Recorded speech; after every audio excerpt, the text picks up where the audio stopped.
Welcome everyone, Costin here with my Legendary Lord list for Total War Warhammer 3 Immortal Empires. We have finally gotten to F tier. Now starting off here at F tier, we have Grand Hierophant Catap. Catap is an interesting Legendary Lord to put in F tier because he is actually a pretty good Lord. Good effects, good skill line, decent enough action, right? But his campaign is completely and utterly broken. He starts in an area of the campaign map where he has a bunch of unsuitable climate, which obviously is a significant issue in any particular campaign to deal with. Then on top of that, his campaign victory conditions require him to travel across the entire world to get back to Khemri and fight, etc. If you're gonna play the Tomb Kings, don't play Catap. It is, simply put, a fairly broken campaign. The victory conditions don't make sense. The Books of Nagash are terrible. The overall situation he has to deal with in his campaign is just awful. I guess the kindest thing you could say about Catap is that his campaign isn't pure misery if you decide to ignore your victory conditions, which is not an ideal situation. Then we have Belgar. Now, Belgar is brought down by the dwarves being utterly terrible as a race at the moment in the game. Belgar is a pretty powerful lord, and he does have all of those lovely heroes he does start with. The problem in Belgar's campaign, I would argue, is, again, climate. A lot of territory around him that's not suitable, surrounded on all sides by foes. So you've got Athaloran, you've got the Skaven, you've got Sartosa, you've got Scrag, you've got a lot of foes. You could deal with them, but you are very limited, far more so than regular dwarves are, in a campaign because of the major upkeep downside that you do have in your campaign until you get back Carrick 8 Peaks. It is a pretty annoying thing to have to deal with if you are playing as Belgar. I'd say Belgar is much better to confederate than he is to play. Like, if you want to get Belgar in your campaign, play a foreground campaign and eventually confederate Belgar. He's quite very durable when controlled by the AI. In fact, out of all the Dwarven factions, it is Belgar that has the highest survivability of all of them, surprisingly so. Then we have Lord Mazda Mundi. Mazda Mundi is, well, his faction effects are pretty much non-existent. His lord skill is fairly weak. He's supposed to be this extremely powerful magic user, but he is not. Like, Lord Croak is a really powerful magic user for the Lizardmen. Mazda Mundi leaves a lot to be desired in terms of either his combat ability, his skill line, his lord effects. I mean, he does get that benefit to Temple Guard, sure, let's not discount that because it doesn't matter, but he has the hardest of the Lizardmen campaign because of the starting enemies he has to deal with. And overall, like, if you're playing Mazda Mundi, sure, if you overcome the early game, if you conquer all of the territory near you, can become pretty powerful, but you're just going to have the most limited campaign of the Lizardmen. I kind of feel that Creative Assembly made a mistake when they introduced Mazda Mundi as one of the starting Legendary Lords of the Lizardmen, because as they further refined the Lizardmen with DLCs, they were able to do a much better job with them. Then we have Volkmar the Grim for the Empire. The Empire is a pretty bad race, and obviously this does get reflected in Volkmar's campaign. On top of that, he has to deal with the Books of Nagash to get the same kind of benefits that the other Legendary Lords like Karl Franz and Gelt can get in their campaigns for the Electricons. He has to do it for the Books of Nagash. The problem is the Books of Nagash system does suck, and it's one of the main campaign systems that Volkmar is actually going to have to engage in. He also has a very difficult starting situation, again, exposed on all sides to opponents, and he doesn't necessarily have the tools to succeed against those opponents. His starting province actually is pretty terrible for him. Then we have Forik. Forik is a really powerful lord in battle with his own army, and he can get some pretty sweet effects through the relics, through the artifacts he's picking up. But the problem is Forik is limited in his campaign because you do want to get those artifacts. The problem is the way you get those artifacts is you basically build an empire that's very exposed on all sides because you're conquering the mountains, and you just end up with this territory with this empire that you're building that's going to be fairly exposed, indefensible, and you're not going to have the tools to properly deal with all the myriad of foes that you have. Like, Fork's army will probably swat aside any army that he encounters, but the problem is maintaining a second or even third army to handle things is going to be fairly difficult. Say what you'll about Forgrim or Grumbrindle, the reason their campaigns can work is that their territory is defensible. Forex's territory, like, he has Manfred and Cetera to the west, he has Khalida to the east, and Krokar, who likely is going to declare war on him. Then you have the Wood Elves that are likely going to declare war on him. Then you've got Queek to deal with to the north. Lots of issues in this campaign, and it just ends up being pretty awful to actually play as a result of that, because you just kind of feel like there's perpetual fires that you need to put down. Like, he had the worst Dwarven campaign when Immortal Empires came out just because of his grudges.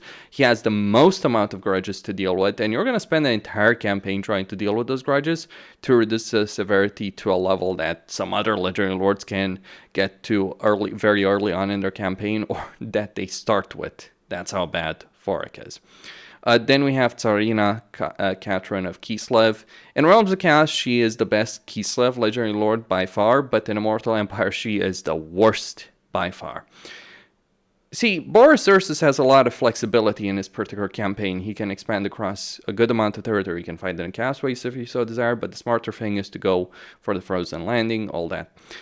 Castalton, he does have to deal with Azazel, Frat, and Trog, but he can. Katrin has to deal with Azazel, Frat, and Trog, because Castalton, controlled by AI, certainly won't.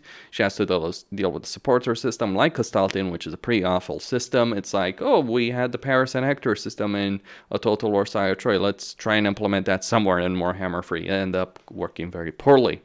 Her short campaign victory condition takes a very, very long time to achieve as a result of that. Her Lord skill line is quite terrible. So her magic is not that great, and the benefits she gets for the Lord skill line aren't that great either. And on top of that, she lacks the melee skill line. Like, you want to think of a powerful caster. Consider powerful casters. Powerful casters, you could consider Drazov. He has really powerful spells, but he also has the melee skill line, so he's good in both areas. Katrin lacks that. She's not great in melee. She's not great as a magic user. A hero, like getting a Frost Mage or a Tempest Mage in her army will give you much better magic than anything Katrin can provide. So she's not in a great situation in her campaign. Both Castalton and Boris Ursus have better faction effects, Lord effects, and are better in battle. Plain and simple. So Katrin is terrible. Then we have Balthazar Gelt and Karl Franz, for the same reason. Imperial Authority is a pretty busted system. It never was that great in Warhammer 2, and Warhammer 3 is absolutely terrible. They have a fairly limited campaign start because of it. Their campaigns both feel pretty terrible. Gelt is just slightly better in Karl Franz because he can colonize the mountains, whereas Karl Franz can't. But overall, both of their campaigns feel pretty atrocious to play in Warhammer 3 Immortal Empires, which is kind of a shame because, like, when we look back at Warhammer 1, the Empire was a pretty good race, but now the Empire is one of the worst races to play in the game at the moment. The reason is it takes the Imperial roster is very weak early on. Their late game roster is just decent. I mean, they're much, much better late game units than what the Empire has to offer, but you can make it work in the late game. In the early game, that is a major issue to have to deal with. The severe weaknesses that the Empire has across the board, be it in their infantry, their range units, their lack of artillery until tier 3. Cavalry is pretty good, but cavalry in an era where you have a lot of provincial capitals to deal with, it's not going to cut it. So the Empire, pretty broken race to play, and this is certainly reflected in both Balthazar Gelt's campaign and Karl Franz's campaign.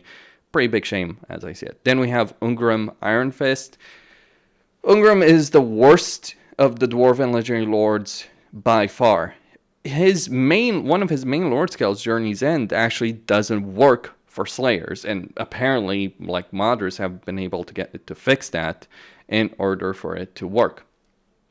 It is a known issue that Creative Assembly is looking to fix, but Ungrim just doesn't work because his Slayers just die too quickly, and even then, even if you're using Slayers, you're only going to use Slayers in Ungrim's own army, and it's just not worth it overall. Like, if you're playing the Dwarves, the best army to use in Warhammer 3 is to get a Quarreler artillery army. That is the best army by far.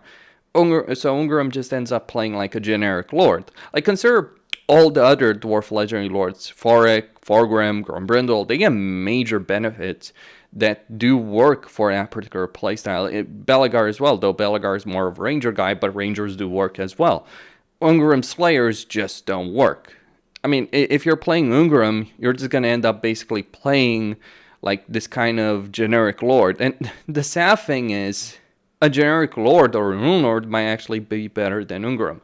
Ungrim can be worth confederating to give him like a Quarreler army, not even a Slayer army if you confederate him, but the Quarreler army, because he is pretty solid in battle, though he's kind of pathetic in dueling ability as well. Like, he's supposed to be this master duelist, but in reality he actually ends up losing compared to all the other dwarf legendary lords. Like, yeah, Grombrindle is actually better in one-on-one fights than Ungrim. Then we have the Vampire Coast. Not much really to say. The problem with the Vampire Coast legendary lords is that all of their campaigns suffer because of the unit roster. Like, artillery, lords, and heroes are good. Everything else is pretty bad for the Vampire Coast. Out of the list, I would say, like, Luthor Harkon is the worst. Noctilus is the best. Salostra is in the middle ground between them. Aranessa is the best out of all of them, but of the other three, you've got Noctilus, Salostra, and Luthor Harkon in that particular order.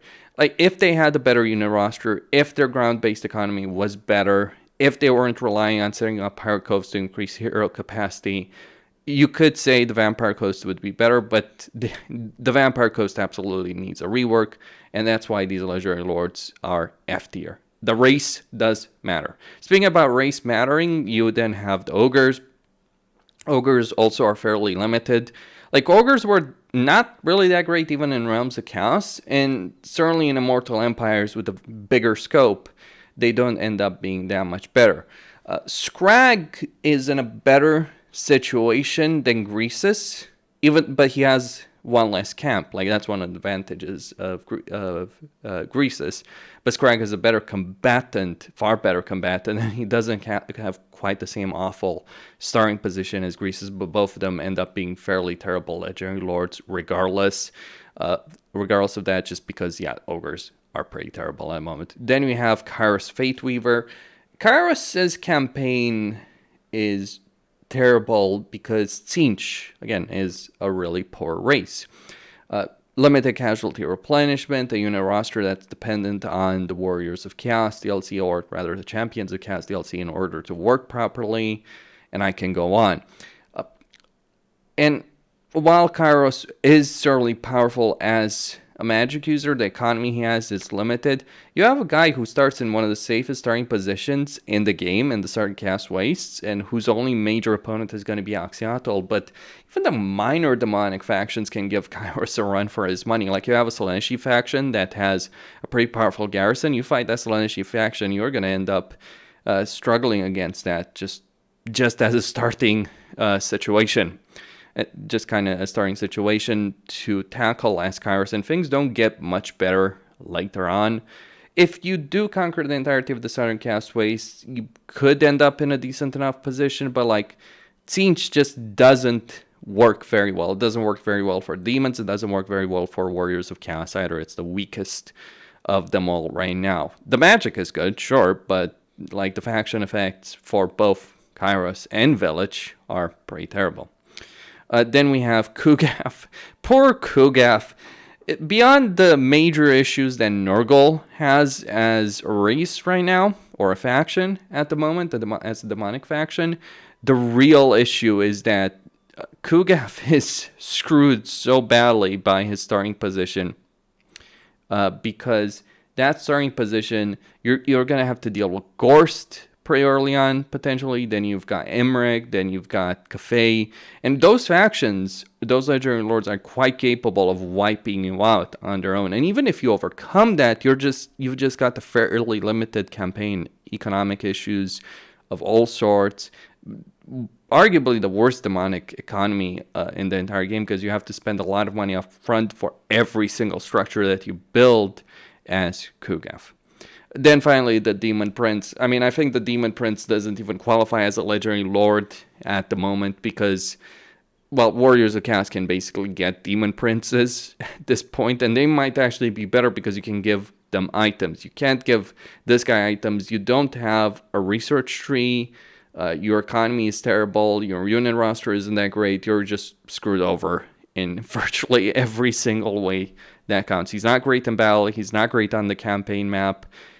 The Demon Prince is like a failed experiment by Creative Assembly. And to be quite blunt about it, I really don't think he is worth even talking about right now as a legendary lord.